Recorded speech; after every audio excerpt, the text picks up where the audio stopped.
World events in 1815. America. End of the War of 1812. The war concluded with the American victory at the Battle of New Orleans in January. The U.S. Senate then ratified the Treaty of Ghent, officially ending the conflict in February. The Hartford Convention. This meeting of New England Federalists concluded, proposing amendments to the Constitution, which included calls for secession. Second wave of Amish immigration. A new wave of Amish immigration to North America began. Infrastructure development. The United States granted its first railroad charter in February to a John Stevens, laying the groundwork for future railroad expansion. Natural disaster. A significant hurricane struck New England in September, known as the Great September Gale. Canada. Great Migration begins. A significant migration from Europe to Canada started. Lachine Canal funding. Parliament allocated funds for a canal from Montreal to Lachine. Birth of a future Prime Minister. John A. Macdonald, Canada's first Prime Minister, was born in Glasgow, Scotland. Britain. Battle of Waterloo, June 18, 1815. This pivotal battle saw a British-led coalition under Wellington defeat Napoleon's forces, marking the definitive end of the Napoleonic Wars, which had raged for over 2 decades. Napoleon's exile.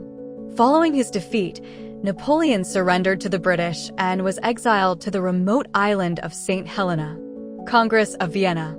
In the post-Napoleonic settlement, Britain played a key role in restoring the European political landscape, leading to agreements at the Congress of Vienna. Davy Lamp. Sir Humphrey Davy announced his invention of the Davy Lamp, a crucial safety device for coal mining. Ionian Islands. The Ionian Islands officially became a British protectorate, known as the United States of the Ionian Islands. Debt. Britain's national debt reached £745 million, a significant sum that underscored the economic cost of years of warfare. Gurkhas. Nepalese soldiers, later known as Gurkhas, began their service in the British military. France. March 20, 1815. Napoleon Bonaparte returned to Paris after escaping exile on Elba, marking the start of the 100 Days. War declaration. The major European powers refused to recognize Napoleon as emperor and declared war on him. June 18, 1815. Napoleon's army suffered a decisive defeat at the Battle of Waterloo by a coalition led by the Duke of Wellington and Marshal Blucher. June 22, 1815. Napoleon abdicated as emperor for the second and final time, abdicating in favor of his son, Napoleon II. July 15, 1815. Napoleon surrendered to the British and was subsequently exiled to the island of St. Helena. July 8, 1815. King Louis XVIII returned to Paris, marking the end of the 100 Days and the restoration of the monarchy. Spain. Restoration of Ferdinand VII. The return of King Ferdinand VII to the Spanish throne in 1814, and by extension in 1815, led to the rejection of the progressive liberal constitution of 1812. Widespread poverty and economic decline. The Peninsular War severely damaged Spain's economy and countryside, leading to widespread poverty and a sharp decline in its population, a demographic impact the likes of which Spain had never seen before. Portugal. United Kingdom of Portugal, Brazil, and the Algarves. On December 16, 1815, Prince Regent John issued a law that elevated Brazil to the rank of a kingdom. This unified Portugal, Brazil, and the Algarves into a single state, with the title of United Kingdom of Portugal, Brazil, and the Algarves. The creation of this United Kingdom allowed King John to rule from Rio de Janeiro, which served as the capital of this transatlantic realm.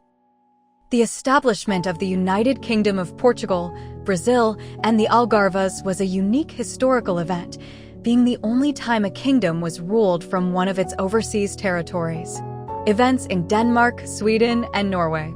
In 1815, a major world event impacting Denmark was the Congress of Vienna, which formalized the loss of Norway to Sweden following the Treaty of Kiel in 1814. though Denmark retained its overseas possessions and received the territory of Lauenburg. Germany. Congress of Vienna. This major diplomatic conference, which concluded in 1815, was instrumental in reshaping Europe after Napoleon's downfall. Formation of the Confederation. As part of the Congress of Vienna's final act, the German Confederation was established on June 8, 1815, uniting 39 German states into a loose, defensive union to replace the abolished Holy Roman Empire. On September 26, 1815, Austria, Prussia, and Russia signed the Holy Alliance, aiming to preserve the conservative European status quo and counteract liberal and nationalist movements. Turkey. Second Serbian Uprising. A nationalist movement against the Ottoman Empire, which achieved temporary semi-independence for Serbia. Rejection of Congress of Vienna proposals. Ottoman officials declined to participate in the Congress of Vienna and its resolutions, particularly those concerning territorial integrity and commercial treaties, indicating a strong stance against European intervention. Russia. In 1815, a major world event involving Russia was its role in the Congress of Vienna, which led to Russia gaining most of the Napoleonic Duchy of Warsaw as the Kingdom of Poland, Congress Poland, with Tsar Alexander I as its king. Death of Tsar Alexander I. Tsar Alexander I died suddenly in Taganrog in late 1815. He contracted typhus and passed away at the age of 47. His death was a profound shock to Russia. Iran. In 1815, Iran, then Persia, was a site of intensified European diplomatic activity, with the Qajar dynasty navigating a complex relationship with Britain and France against the backdrop of the post-Napoleonic Wars. A pivotal event was the arrival of 6 Iranian students in London that September to acquire modern scientific and engineering education, marking a critical first contact with Europe to counter Russian expansionism. India. In 1815, a major volcanic eruption of Mount Tambora in Indonesia had a significant impact on India, causing a year without a summer, with disrupted monsoon patterns and contributing to widespread famine and the mutation of Bengal cholera. China. In 1815, the Qing Empire in China experienced a devastating 6.8 magnitude earthquake in October that killed at least 13,000 people.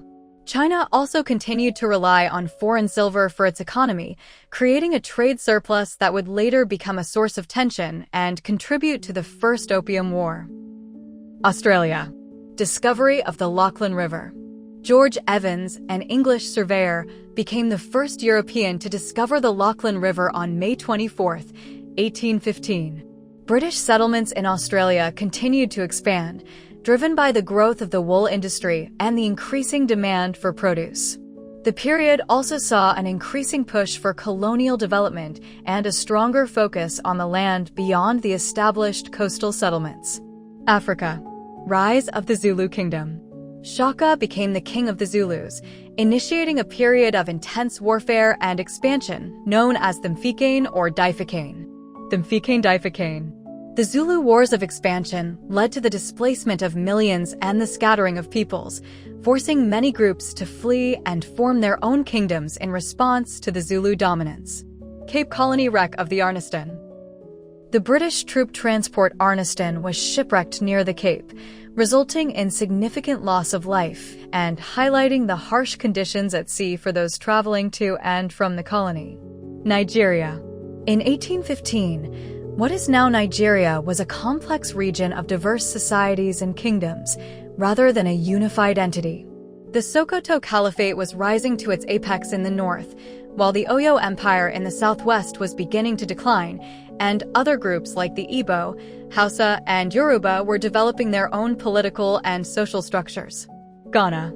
In 1815, the area that would become Ghana was known as the Gold Coast and was dominated by the powerful Asante Empire, which had significant influence over the coastal Akan states. We hope you have enjoyed watching the video. Thank you for watching.